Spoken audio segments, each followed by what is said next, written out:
Alright guys, Will and Dylan here, and I'm going to show you all what to look for when you go to look at buying a used quad. Specifically, sport quads. We're looking at a 400X here, but this will not pertain just to a 400X. This will work for any brands. First things, major things, they're not major, but they telltale sign, Framewear. Typically, if it's got a lot of hours on it, or several, don't even really have to have a lot, but you'll see Framewear here, and on the other side, from boots, legs, whatever. As you can tell, this one has virtually none, which we're looking at a super low hour full weather here. Another thing to always check, A-arm bushings and bearings. You should be able to grab this outside wheel like so, if they're loose, and just pull it back and forth, and you will see wiggle room in some of these where these mount up to the frame. Obviously this one has no wear, so they're not moving, but typically you'd see some wear there. And if there is, you can hit them with, hey, this thing needs A-arm bushings and bearings. It's going to cost me about $100.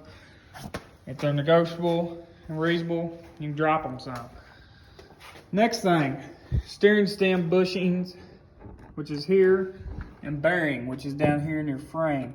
You're just going to grab your handlebars like so, give them a quick jerk like this. And it's also a good way to check your tie rods if you're loose or tie rod ends are wore. If you can move your handlebar and your front wheel is not moving and shake it, that means more than likely your tie rods are wore. Now if you do this and it makes a clanking noise, that's probably going to mean your bushing is bad. Most times if your bushing's bad, your bearing's bad. Not an expensive fix, but just something you're going to have to do. Probably $20, but a little bit of time. All right, next thing, of course, check your brakes. That's pretty self-explanatory. Swing arm, bushings, and bearings. These are a nightmare. Most time you have to cut the bolts. The bolts are like $75 alone. Sometimes I have had them before that felt loose, and it was actually this nut had backed off. Obviously this one has never been touched, it's still got the paint mark on it.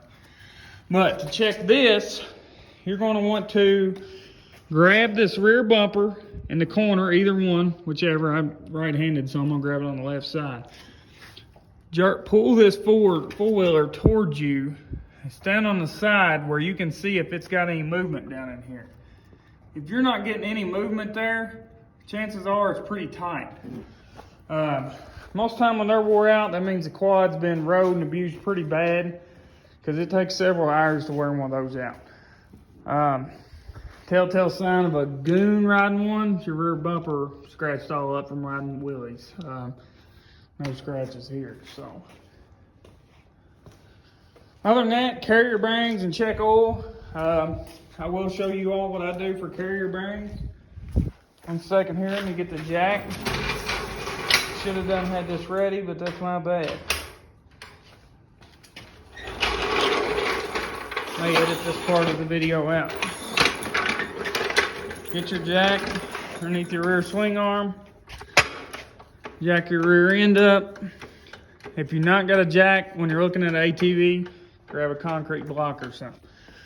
All right, I really need a set of hands for this, but what you're gonna wanna do, get it off the ground where all the weight's off your wheels. Grab one side of your rear wheel and try to move it back and forth. And if you do have any movement, you'll feel it. I mean, most time when they start wearing, they wear pretty quick, but this one is tight as can be. I'm not getting any movement. Now I could kick this thing and there's not any movement. The hub's a little loose, I've got to fix that, but that's in the wheel. It's not in the bearing, so there's that. Of course, most of you should know, but if not, I'll go ahead and run through it. On a Honda, I've done had this one running, so it'll be accurate. You're gonna pull your dipstick out. You wanna let it run for a minute or two, and then let it cool for about 30 seconds or so. Pull your dipstick out, wipe it off.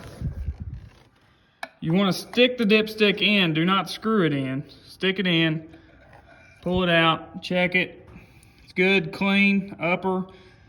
On these, you know, they've got a separate oil tank, but now if you're looking at like a 450R or something, and the oil's low or it comes out looking like gray, not a good sign at all. So hopefully we can get a 450R in here pretty soon, because there is a few more things you need to look for, especially on a kicker 450R, that I can go over with you all. But if you follow these, what I just checked, and you're not getting any smoke or anything, chances are you're looking at a pretty good ATV. So hopefully this helps some of you all that's kind of newer to buying used four-wheelers.